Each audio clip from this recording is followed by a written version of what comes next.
You're listening to the Options Insider Radio Network, the home of the Options Podcast. For more quality options programs, visit theoptionsinsider.com or search for Options Insider Radio Network in your podcast provider of choice. Listeners can also access all of our programming through our mobile app available in the iTunes and Google Play stores. Select programs are also available via live stream at mixlr.com/options-insider.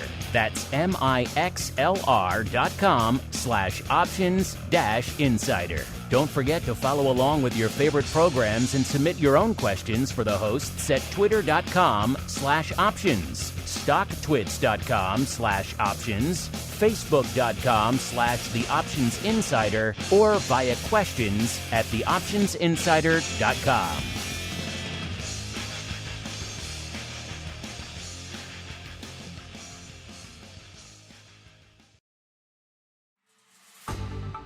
Welcome to Volatility Views, the premier program for volatility traders. Each week, we'll take a deep dive into the world of volatility with in-depth analysis, trading activity reviews, strategy breakdowns, cutting-edge education, and much more. We'll also bring you exclusive conversations with the traders, researchers, and asset managers who are reshaping the volatility landscape. If it involves volatility, then you'll find it on Volatility Views. And now, it's time to take a deep dive into the world of volatility. It's time for Volatility Views.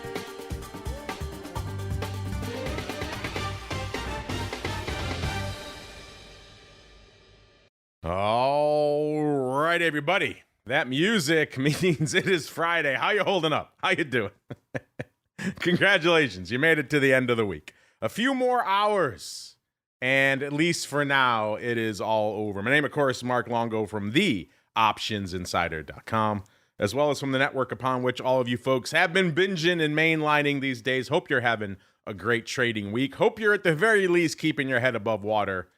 All these whipsaws can get a little spicy out there, especially if you're slinging some of that zero-day fun out there. So hope you're having a good week. Hopefully you're upsize. At the very least, you're not deeply in the red. Of course, if you want to join us for all sorts of fun talk, including we went deep on vol earlier this week with some guy you may know called Dr. Bix on the Pro Q&A on Tuesday. Appropriate timing if ever there was one. You want to check that out. You want to check out oddities coming up after this show. A lot of weird trades going up out there that we're going to parse, as well as your own trades, as well as some trade ideas, walk through some madness out there. Giveaways, live streams, all sorts of fun. TheOptionsInsider.com/pro is the place to go to learn more. As we learn who's joining us to cap off yet another mad, unprecedented, call it what you will, historic, completely insane week in the markets. First, we go out to the hinterlands of Chi-Town, where we are joined once again by the aforementioned Dr. Bix, a.k.a. Mr. Russell Rhoads, now holding court at the Kelley School of Business. Mr. Rhoads, welcome back to the show, sir. I'm glad to see you survived since Tuesday. It's so funny when you said that, when you brought up the Pro Q&A, and I was like, yeah, that was this week. Yeah. Because seems like a month ago. I know, it was 3 days ago. It was and actually, somebody I being at Indiana, I get interviewed by the local TV stations when things are going on in the markets, and I had one person say, do the last 3 or 4 days, how would you characterize it? And I said, I would characterize it as a full year of market activity and market volatility. That's just the best way, all squeezed into a very short period of time. We did a whole year's worth of living in like 2 or 3 days, listeners. So we're going to try to break down a year in 1 hour on the show today. Also joining us from the Southern volatility mecca known as Austin, he is the greasiest of meatballs, Mr. Mark Sebastian from OptionPit.com. Mr. Meatball, glad to see you're surviving until the end of the week as well, sir. Yeah, happy Friday. Russell, I think that's the most apt way to describe this market that that anybody's come up with. It's a year and a week. We've got trade wars, we've got bond market messes, we've got major sell-offs, we've got major rallies. What else could you ask for? I mean, if you told me the NASDAQ had a 12% year, you wouldn't be that upset, and it did that in a single day. Yep, a whole year in a day. You know what, listeners? 3 folks, just not enough to tackle the madness of a historic week in the markets. We had to roll out a 4th chair where we are joined this week by our guest, Mike Dever, the founder and CEO of Brandywine Asset Management. He might have the record. I'll have to check. He might have the record for the longest gap between appearances on the network. He has been on before, but it was back in the primordial ooze days of Vol Views back on August 17th of 2012. So we're coming up on nigh on 13 years since he's been on the network. So, Mike, I guess all I can say is welcome back, sir.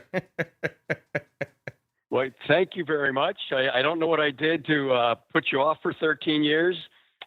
Something I did in that show. I was going to say, I guess you offended one of our producers or something. I don't know. We'll see if we can set the record straight. Well, Mike, obviously, we've had an influx of new listeners since the last time you joined us. People have been born and died since the last time you joined us here on the show. So let's start there. Quick overview at the top of the show. What the heck is Brandywine Asset Management? What do you folks do? Yeah, so we've always been absolute return alternative investment managers since 1982. And in the last few years, we've actually taken that expertise and started applying it to retirement plans and doing a lot now with 401k plans. We have a suite of 14 funds for going into 401k lineups, but they all use the same underlying concepts that we've been doing for decades, which is risk preservation. We use options for that, and diversification across futures markets to add additional just smoothing to portfolios. So it's kind of a nice mix of what we've done historically with absolute return strategies and now applying it to a market where people are used to taking on naked risk exposure and just buying a passive fund and riding to town. I was going to say, this is a week where we could all use a little smoothing, Mike. So I guess you came at the right time as we keep on rolling into the Volatility Review.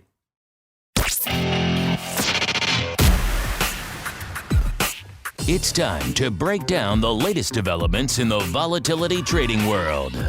It's time for the Volatility Review.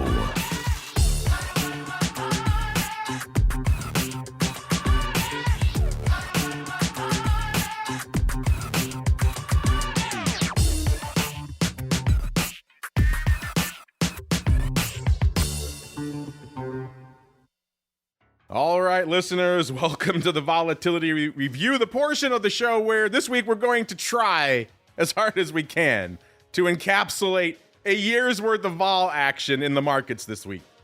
But man, it is a wild one. We kicked off the week, vacillating. That's been kind of the theme of the year so far, has been a lot of whipping and sawing. We were vacillating around that 5,000 strike. Remember last week on the show, we were talking about all the analysts writing in saying 5,100 was the line in the sand in the S&P. Well, no sooner did we talk about that on the show than we blew right through that, blew through 5,000, threatening 4,900, all those levels down there below 5K, vacillating around those levels on Monday. I saw some interesting price action on Tuesday. And then, of course, Wednesday came along, listeners. And that's, of course, we were on the heels of what everyone was waiting for. Everyone was waiting for, that blink in the markets.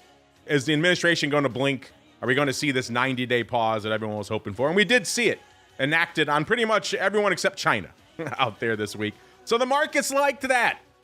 I think they liked it quite a bit. Listeners, if you look at that rally, the mother of all rallies, well, not quite, but pretty darn close out there this week. Where does that rally we saw this week, getting back to why we say it's a year's worth of action in a day sometimes, that was about 9.5% in the S&P. Where does that fall? Well, it's about tied for number 8 all time in terms of up moves in the S&P. And the other one you have to go back to match it with is actually all the way back in 1933. So let's take away the 1933 and all that kind of nonsense, because not really the same market at all. Of course, no listed options, so we can't even count it.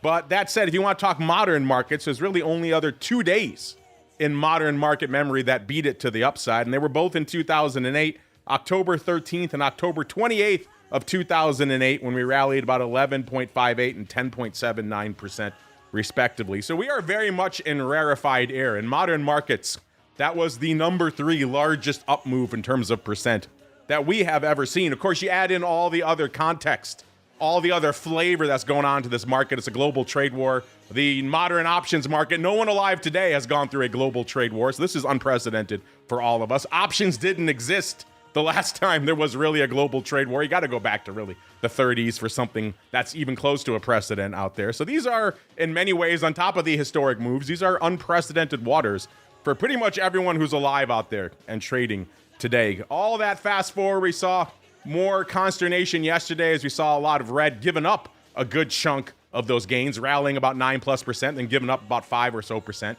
before kind of cutting those losses later on in the session. And then today it seemed like we were going to be trending red again. And then now as we're kicking off the show, listeners, again, just loving yourself a little bit of a whipsaw. My statement all year has pretty much been, if you don't like where these markets are, just wait 5 minutes. And that's what we're seeing. We sold off below 5,300, about 52 and a quarter in the S&P. Now rallying as we're kicking off the show. S&P up about 1.25%, hanging out at about 53.30. Again, if you don't like that, just wait 5 minutes. Who knows where the hell we're going to be out there. Our old pal VIX Cash was at a 43 when we kicked off the show, which actually puts it up on the week about 2.25 points. As we came into the start of the show, we had dropped to about a 39, so that actually puts it slightly down. But that belies the vol movement we saw this week, listeners. I mean, we saw a range just in 24 hours, just on the heels of that mad rally I was talking about. We saw a range of about 32 to 55 in VIX Cash in just about 24 hours. So you're talking 23 handles. But you don't see that too often, listeners. Our good pal Volley, the at the money, just the facts, ma'am, Scott Nation's vol measure, 34.5 when we kicked off the show, up about a point.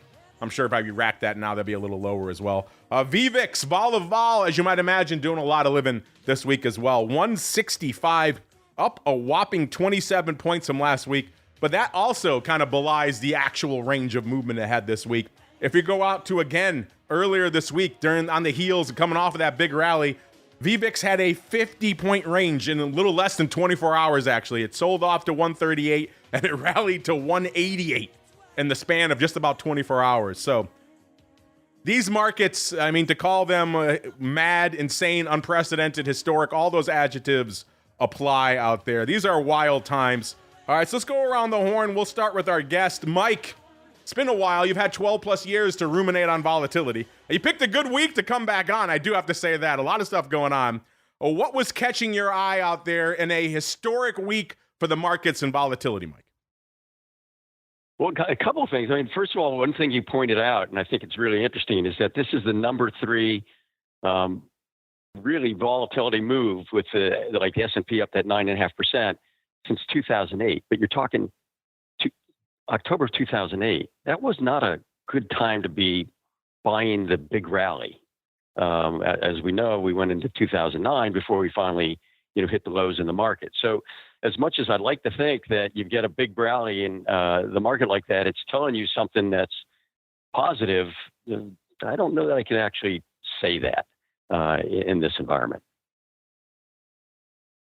And what was going through your mind over there at Brandywine as we saw that just massive, pretty much historic rally going on earlier this week? Were you diving in with both hands? Were you buying? Were you fade and vol? What was going through your mind as all that madness was unfolding, Mike?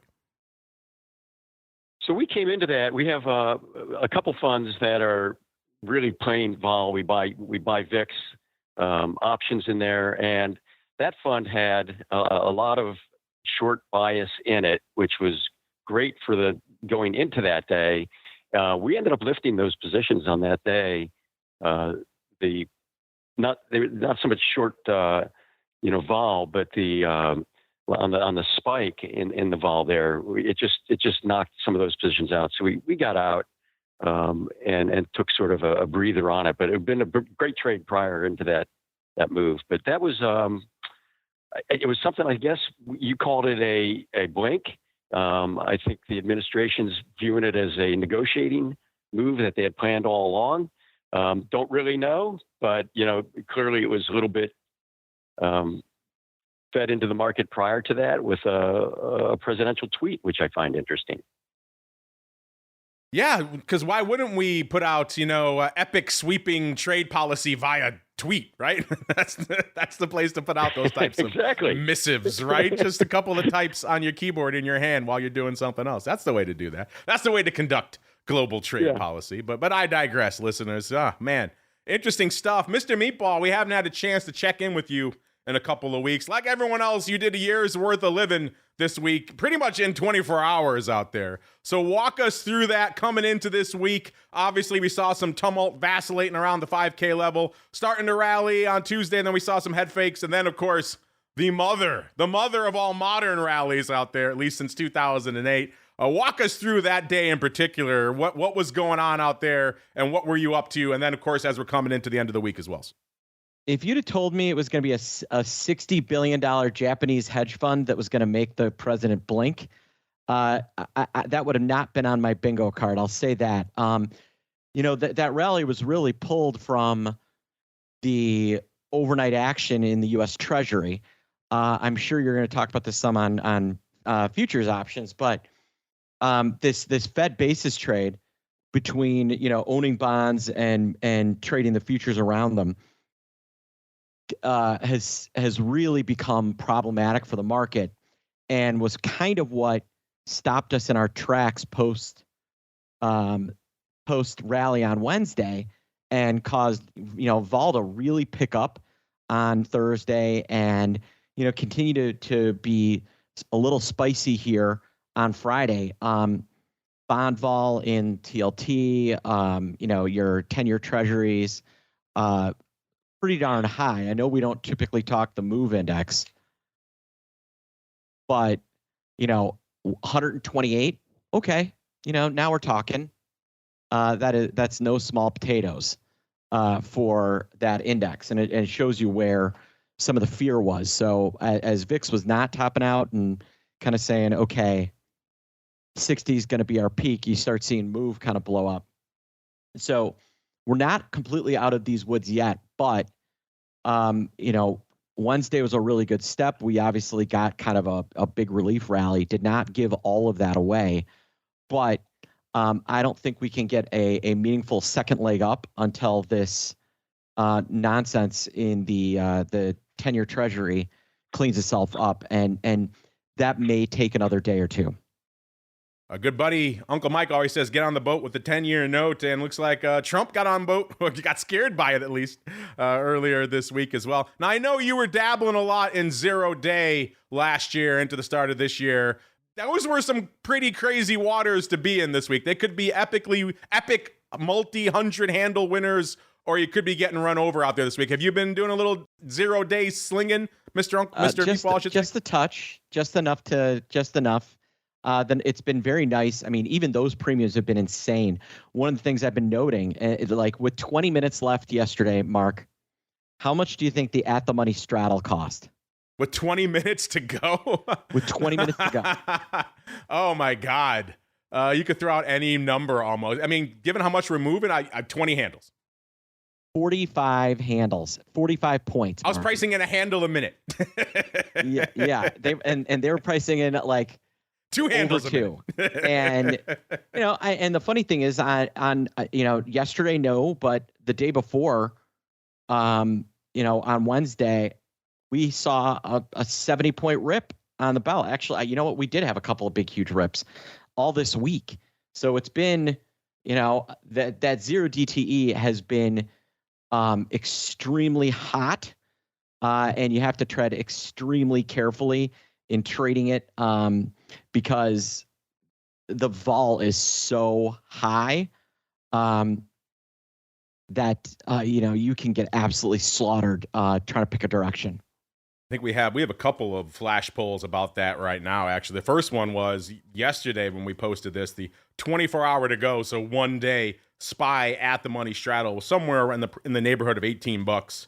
We asked you folks if you're buyers or sellers. Like at this level, you probably got to buy everything. And then we also asked you folks, right now, these markets, these are wild times. Are these markets just too wild for you to be slinging 0-day, or are you still in there slinging? This expires in about 10 minutes, and right now, 83.3% of you are saying, no way, Jose, You're not touching 0 day right now with a 10-foot pole. 16.7% of you are the hardest of hardcore, diving in where angels fare to tread out there. Interesting waters. All right, Mr. Rhoads, you've had a little bit of time to recover since our Tuesday session, sir. The markets have done an eternity of living since then. What's been catching your eye, sir? And also walk us through what was going on, what were you up to during that massive nigh-on historic rally earlier this week, sir? Well, I cut that big rally. I cut about half my short volatility positions in half. That's one thing I used it to get out of SVIX and some of V yield, and added a bit to my S&P short. But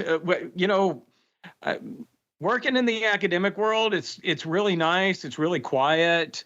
And I'm working on working on something Wednesday. I'll look over, feeling good about life because the S&P is down slightly.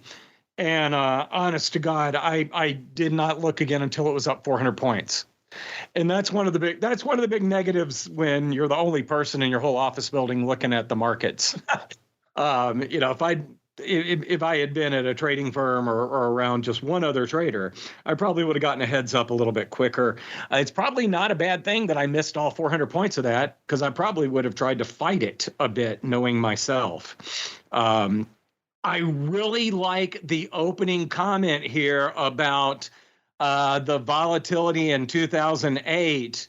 And the time to buy was not, it really was not. In the fall of 2008, we had all the volatility. We didn't bottom until, March of 2009. So that's a good thing to keep in mind. That and I know that there's one person in the chat that said the opposite, but I do think we'll get, and it is very possible a year from now we'll be very happy that if you buy today. And I'm talking about buying equities, but I'll bet you're going to get some better buying opportunities than where we are right now. Oh yeah, that could be. I think in the chat they're talking about SVIX in particular, but okay, that sorry. could be that, which is also at a low level. We'll talk about that in a little bit. And I would agree with, if you buy SVIX today, you'll be happy. Yeah, I'm pretty sure, because he's been selling a lot of puts in SVIX of late. So I got a feeling he's riding some SVIX, which I think a lot of people are right now. At these levels, we did hit a new all-time low just this morning. Spoiler alert for later in the show, listeners. But let's keep it rolling now. Let's go out to the land of VIX futures. And again, it's almost a fool's errand at this point to try to take a snapshot of where the hell the VIX futures curve is at any moment in time, because it is whipping and sawing all over the place. When we kicked off the show, listeners, we had the cash at about almost 39.5, and that front April future was at 35.30. I put it up about 5 1/3 points. It has retreated since the start of the show now. It's at about a 30. I'm sorry, it was at 36.48, 36.5 about when we kicked off the show. Now it's at a 35.30. So it's up about 5 1/3. Now it's up about a little over 4, about 4.1 points. And that May future was at about 30.5. And now it's at about 29.95. So it was up about 3 points. Now it's up about 2.5. So obviously that front portion of the curve, still juicy, still backwards, the cash over everything, because how could it not be at this point? If that front portion of this curve wasn't backward, and you could argue it could even be more, then something would be deeply wrong, obviously, with the markets. If we go all the way out to the end of the year, December, listeners, how much spice are we pricing in out here? We're a little bit north of a 23 in that DEES future, 23.1. So it's pretty much a straight line down from the front month all the way down to December. So interesting stuff, folks. Obviously pricing in some calmer, cooler, saner heads by the end of the year. That's a long time to wait, listeners, but we'll see. Actually, if we get out to the summer period, July, August, we get down to about 26.5 and 25. So a little bit calmer, cooler by then as well. Mike, a lot going on. I don't know how much you watch the VIX futures during the week, but they've been quite the area of study out there these days. Anything catching your eye in the world of the vol surface this week, sir? Yeah, so we trade a lot of the VIX futures. So, but as a protection against our equity exposure in our hedge funds and in our retirement plan funds. So on our side, they were great for us. Going into the meltdown, we had long positions in those. Obviously, that on Wednesday. We ended up, coughing up a lot of that position just because I don't want to get in front of a freight train. So when you've got the market rallying like it is, I don't want to be holding those long positions through there. So we ended up doing really well on that. It was a great position. I feel like the December numbers, the late summer numbers for VIX are actually higher than we're going to see. I think we're going to shake through so much of this just in the next few months that by the end of the summer, we'll move back into a pretty calm kind of VIX environment. Nothing like today, obviously. That'll be music to the ears of a lot of our pro members who are riding a lot of SVIX right now. Who knows? One tweet and we could be there, right, Mike? Well, one tweet and we're right back there again. Yeah. It's all over. April Fools. Absolutely. Yeah, April Fools. I didn't mean any of it. There we go. Bam. We're all the way back down there, listeners. Mr. Rhoads, same question for you, sir. What's catching your eye out there in the vol surface this week? Well, I think the vol surface is telling us that there is an expectation in the next few weeks that VIX is going to start working its way lower just by looking at that discount that we've got with May relative to April and May relative to spot. I mean, that's a 10-point discount right now, even though it's, basically hugging the 30 level.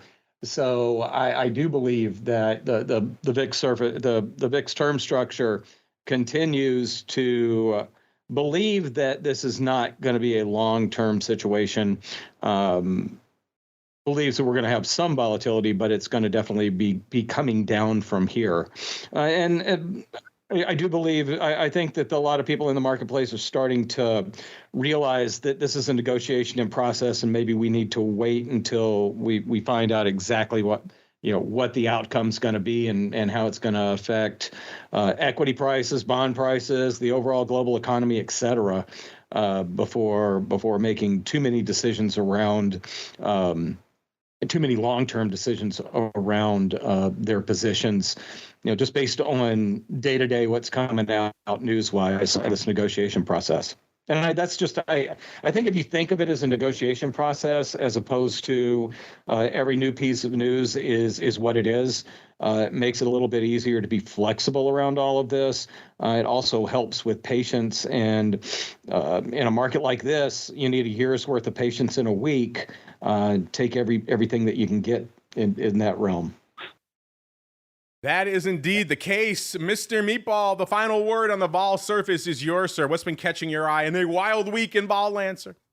Yeah, that April future is tracking really well with the index itself. So if you want to play that we get some volatility on Monday, that's going to be the day to, those that April contract is moving around plenty. The bond market kind of overhanging on the surface, on the front end of the surface. I think there's some anticipation of that getting resolved in the coming days. That's what's really holding up the front. And yeah, looking at the curve as a whole, we're seeing the front end move a lot, the back end not as much, still pricing in some volatility, but not really with the same kind of vigor that April and May are experiencing, April in particular. A lot of vigor out there in the vol markets. I just saw a trade go up. That is music to my ears, putting a smile to my face. We'll get there in a second, listeners. First, let's get out to the land of VIX options.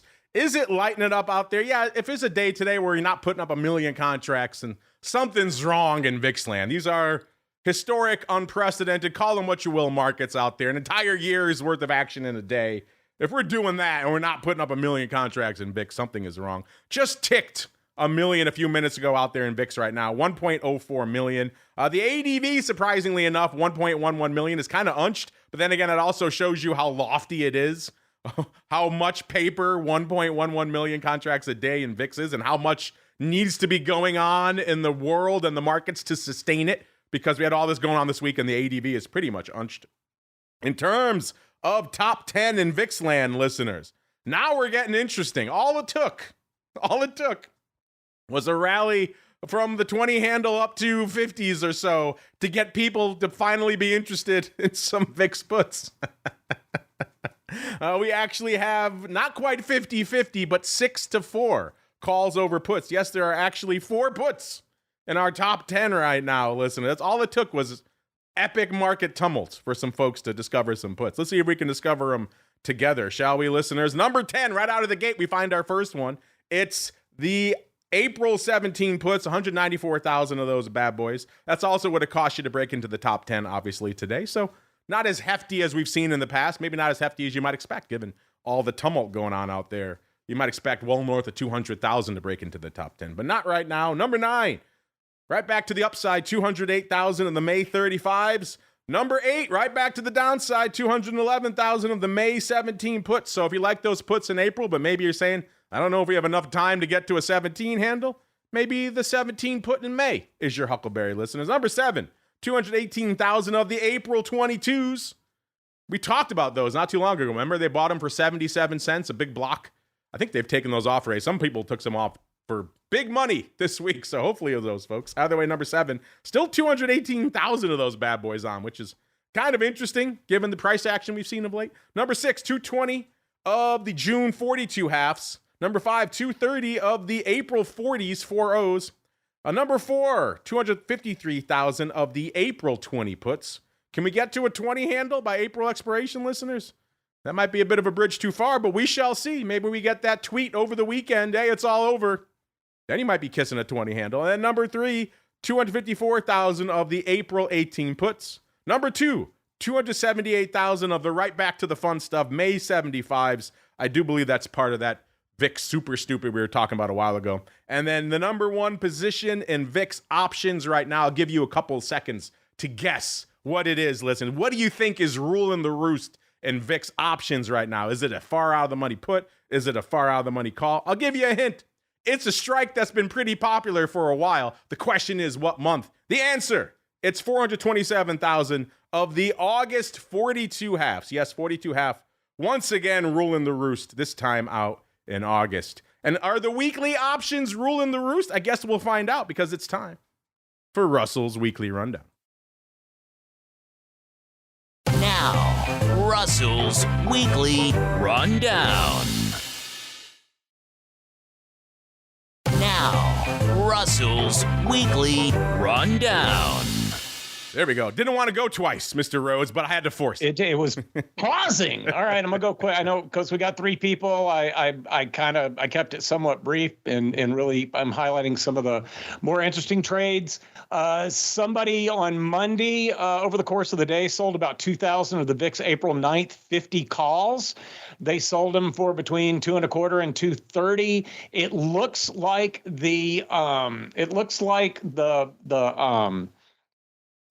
bear with me one second. It looks like the entry was late the week before at about $1.20 or so. So they made a little over $1 on those. On Tuesday with VIX at 39.77. I like this trade because it worked so well. Somebody bought 100 of the April 9th 45 calls and they paid 60 cents for them. They sold 100 of the 65 calls at 18 cents, paid a whopping 42 cents for that. If they held it through settlement, and it kind of looks like they did, that the long call was worth $5.70 and the 65 call expired with no value. So very nice trade into VIX expiration. Another one, I think it was an exit trade in front of VIX expiration with VIX at 55.03. Somebody sold 100 of the April 9th 55 calls for $3.20. They did expire with no value, but I do think they were exiting a trade, and I couldn't figure out the entry on that one. On Wednesday, somebody after Tuesday, because next week is a standard option expiration or a standard VIX expiration week, things really did fall off a cliff as far as volume goes in the weeklies. But somebody did, and I really do like this trade. Normally I get on my soapbox about trying to make very little money with an awful lot of risk. But the strikes on this just make me think that I would be willing to bet my youngest child's college tuition that this trade works out. Somebody sold 3,000 of the April 23rd 13.5 puts for 23 cents and bought 3,000 of the 11.5 puts for 6 cents, took in a credit of 17 cents. Now, I know that's a a risk of $1.83 if we happen to get all the way down to 11.50 between now and April 23rd. I don't think we'll get to 13.50 between now and April 23rd as well. So, putting a trade on, typically when I'm talking about these in weeklies, it's like somebody selling a 50 call and buying a 55 call. Well, you can get run over with that stuff. I don't think you're going to get run over with I don't think whoever put this trade on is going to get run over with it. And then finally today, not a whole ton going on. I only see 8 block size trades using weeklies. But somebody early today did sell 500 of the VIX April 23rd 60 calls. They sold them for $1.25. And it looks like they entered these at a pretty similar price last week. So maybe they're like taking their ball and going home and breaking even. So that's kind of a highlight as far as things in the weekly space. Like you said, we could, much like the unusual option trades, I could talk about I could come up with weekly trades for the full hour, but I think we would lose people after about 5 minutes of talking about weeklies. I like to see your favorite trade of all time, at least this week, is that out of the money put spread. Hey, what's 51 grand among friends? Not the worst thing. All right, you're not going to get run over on it. Unless we get that Terry, if we declare the trade war over, I don't think we're getting to 13 and a half. I don't think you're getting to a 13 handle, no. Yeah. But I want to liquidate my account and just do that trade. There you go. That's what you should be doing every week like clockwork. 17 cents a week like clockwork. Bam. That would be something. I don't know if you'd normally be able to do it, but you can do it this week. Yeah, I don't think it's normally 17 cents, listeners. Someone I know there's people out there who like to pick up the nickels in the audience, and they're all like, tell me more about these 17-cent put spreads. But let's keep rolling, listeners. Let's go out to this week. By the way, our flash poll on trading 0-day just ended, and it ended with 77.8% of you saying, no way, Jose, you're out on 0-day options right now. I get it. We're moving 100 handles at a clip. That straddle, what was it? We said 20 minutes ago was $42. I mean, you could buy that and it's all gone. You could buy that and it's 3x. You could sell it and get run over. I mean, I could see why a lot of people are staying the heck out of Dodge. Folks are diving into the realm of VIX options this week, though. Spoiler. Today, like I said, 1.04 million out there. The big dog, listeners, 104,000 of the June pars. And those are all open. That got me wondering, what the heck is up out there? 100K of the June pars. So we went looking, and sure enough, this one has brought a smile to my face. This might be one of my favorite vol trades for a while. I'm not saying I love it. Just the structure of it, the size of it, the ridiculousness of it. It's all appealing on a day like today. Somebody came out this morning, listeners, and bought the June 50, 100, 150 butterfly for $1.50. So yes, they bought 50,000 of the June 50s, sold 100,000 of the June pars, and then bought 50,000 more of the June 150 calls, listeners. All of that for a net juicy $1.50 debit. So yeah, that one just brought a smile to my face. We don't see size flies in VIX that often, let alone that wide, that far out of the money. That one just kind of cracked me up. So we actually just posted it as a flash poll, and we're so busy that we screwed it up. I should say I screwed. I'll take the hit. I screwed it up. I was trying to do it while hosting, which is my first mistake. I should let the producers do these things, listeners. But I meant the June. Do you like the June? So far, 2/3 of you like that trade. I think it's interesting. You can say one hand, it's only $1.50. On the other hand, you can put that $1.50 to work on much meatier options. But just theoretically, it's kind of funny. And just brought a smile to my face on a pretty wild week. Yesterday, a pretty wild day, as you might imagine.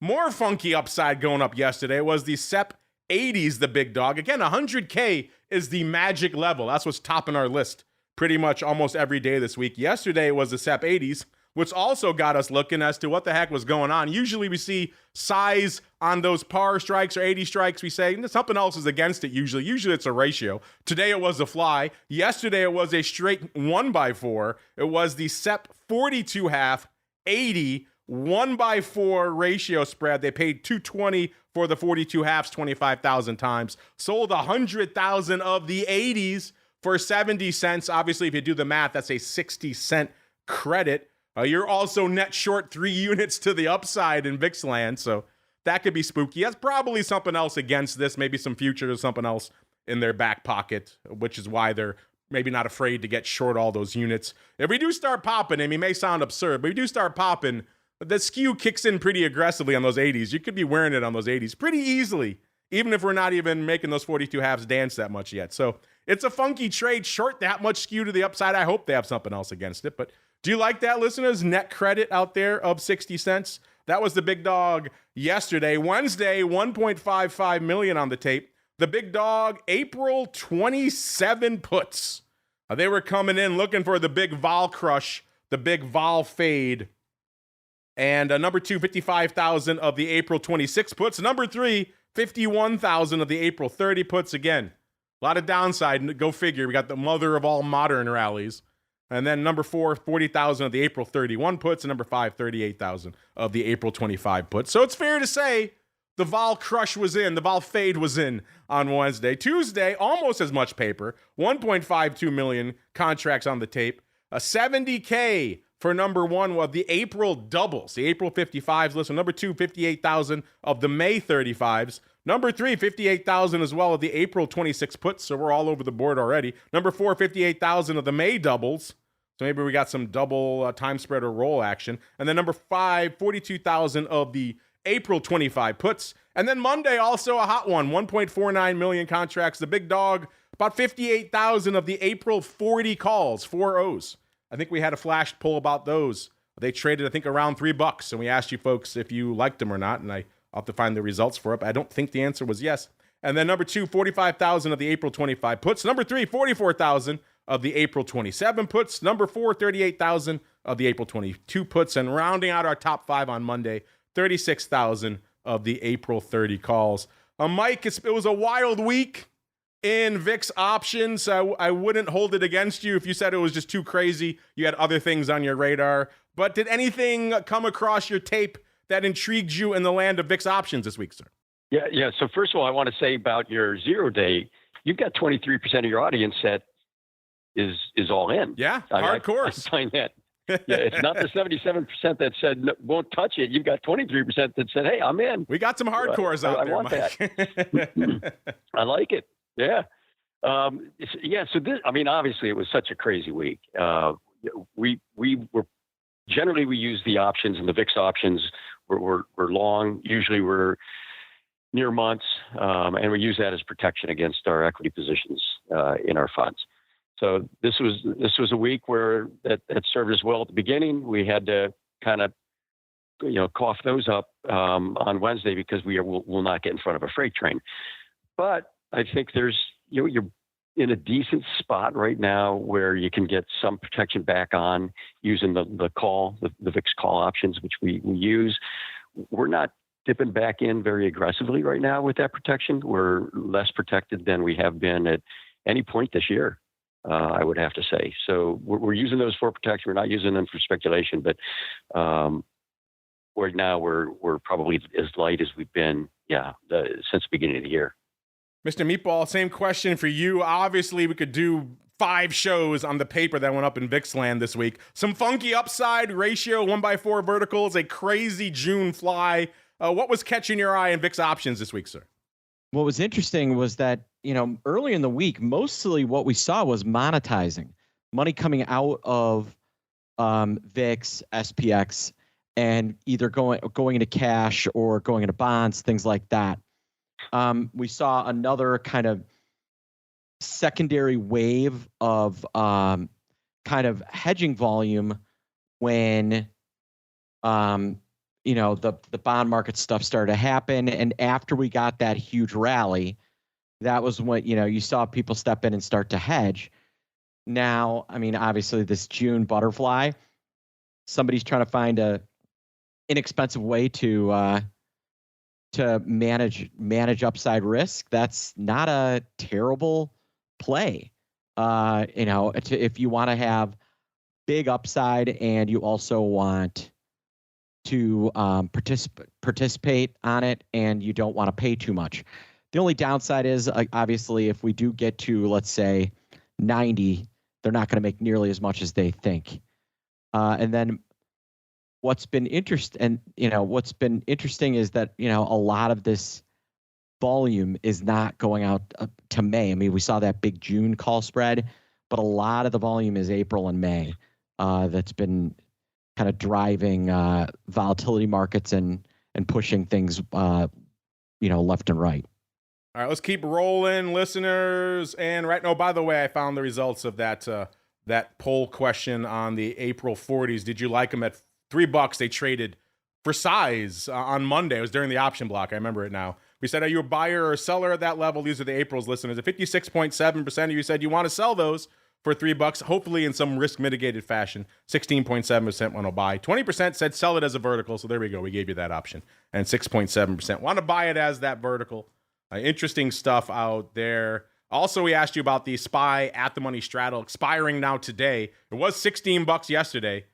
71% want to buy it, and about 29.2% want to sell that bad boy for $16. We said if you sell it, we're going to do it in some sort of risk mitigated fashion. Ironfly, butterfly, something like that to spread it off. Iron condor. All right, let's get out to one of the other crazy ones I know our chat is all hot and bothered about. Mr. Meatball, you've been having some fun out in this name of late.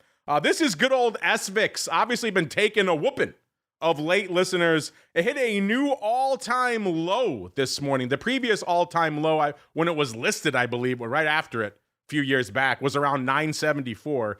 Beat that today, sold off to 971. So if you wanted some SVIX, you could have scooped it below $10 this morning. It was 10 and a quarter when we kicked off our show, put it down about $3. It has rallied about half a buck since then as vol has continued to come in. So it's down about 2.5 right now. Putting up about 36,000 contracts on the tape today. Mr. Meatball, sir, a wild time to be managing an SVIX newsletter. What's been going on out there? Are you just buying SVIX with two hands? Are you selling puts? Are you buying calls? Are you staying the hell away? What are you up to? I mean, they're definitely giving you an opportunity to trade, short put versus long call with downside as big as it is. The issue you run into is that this thing has term structure working against it. So every day that SVIX trades, obviously it's still going to move with, volatility. When these volatility features do drop, it will rally and vice versa. But it's going to have this rolling issue that is going to, one, reduce its sensitivity when vol does pull back, and this thing can run higher, and it will, be locking in some not great pricing. So just to kind of put things in perspective, on a daily basis, SVIX is losing about 14 cents. UVIX is picking up $1.85, UVXY 82 cents, VXX $1. So there is some real wind at the positive the bull VIX ETPs, big wind at their back. SVXY and SVIX, they got a headwind. It is interesting times out there, listener. And a lot of our listeners have been taking advantage of some of those put premiums. I may have sold a put or two myself out there in SVIX. And you're right. Who pointed that out in our chat? This rally continues. Looks like a lot of people not going to skate on those puts, which means you live to play another day, even though a lot of you I know wanted some SVIX down at these levels as well. Mr. Rhoads, I think you said on the Tuesday show that you were more in on V yield. Is that still the case? Are you nibbling a little SVIX down here? What are you up to? A little bit of V yield, and I got a little bit of SVIX, but very little after. I'm at a quarter position right now on each. How's that? It just doesn't feel like this is over. And I don't know if that's if that's me talking my book or talking my emotions here or what, but I just can't imagine that. When you're trying to deal with dozens of other countries individually, that it's all going to resolve itself peacefully in the next couple of weeks. And I don't want to be over. I almost hesitate talking about this, but we were talking about how we haven't really done tariffs, blah blah blah, for a long time. We put some pretty nasty sanctions on Japan, And we see what that led to a long time ago. And I do worry about overpressuring the Chinese, and they've got no choice but to maybe turn things into a military situation. Oh, geez. Mr. Rhoads, just talking up that short book. I am. That's the best thing. So don't be alarmed this weekend. You never know what could happen. Bullets will be flying soon. Mark my words, says Russell Rhoads out there, listeners. Mike, how much attention, if any, do you pay to the world of inverse vol, sir? Not a whole lot, really, for us. I mean, we're trading the VIX calls. We do some on the puts, but I wanted to say something on this negativity and everything that's in the markets. I agree we're a long way from reaching any kind of a conclusion with the trade wars. The issue is that it's already reflected in the emotions that are out there and the VIX spikes that we've had.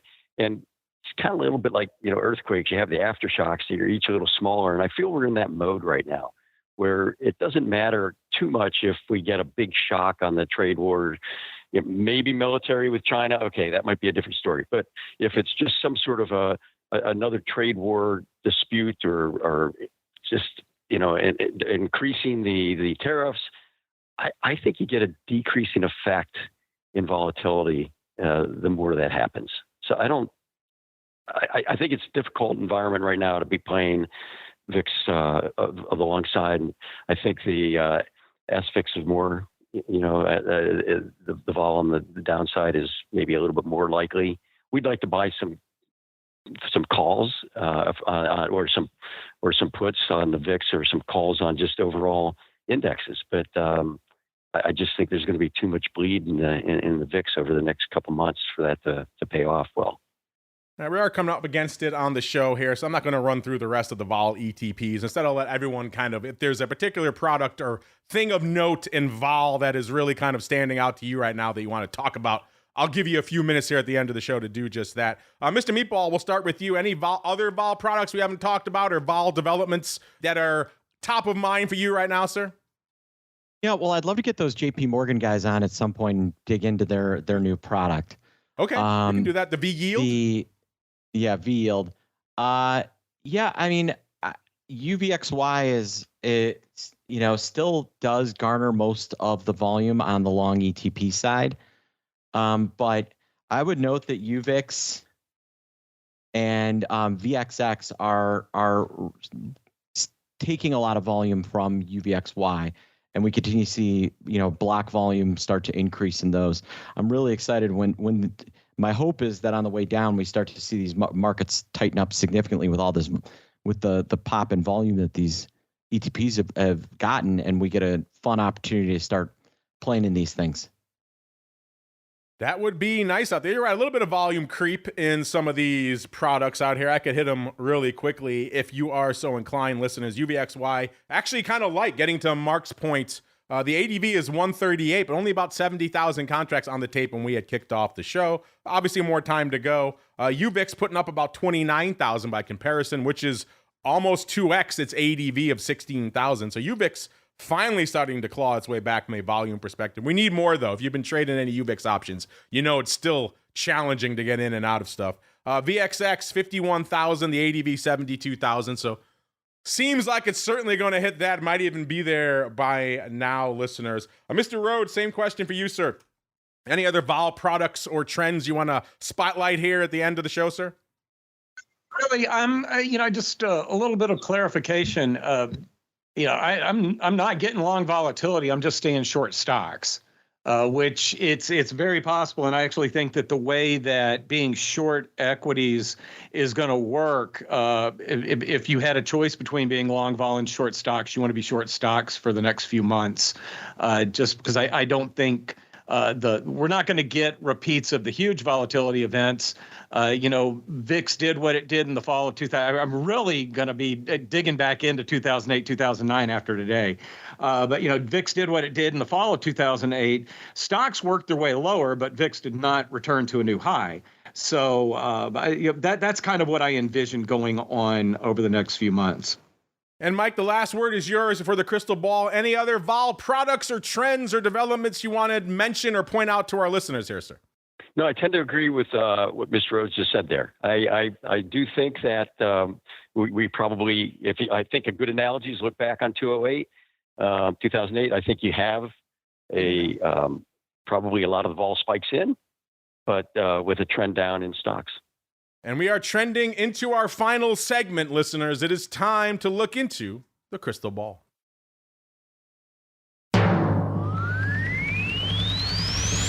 It's time to peer into the future and reveal what the volatility gods hold in store. It's time to look into the crystal ball. All right, everybody, welcome to the crystal ball, the portion of the show where we attempt to wrestle with the vol gods for the coming week. As you might imagine, a very difficult prospect in these markets with VIX around a 40 and going much north of that sometimes. Vol at a 160. A challenging prospect to be within a tenth of a point. I'm just going to put it out there. As we're coming into the end of the show, S&P up about 1.9%.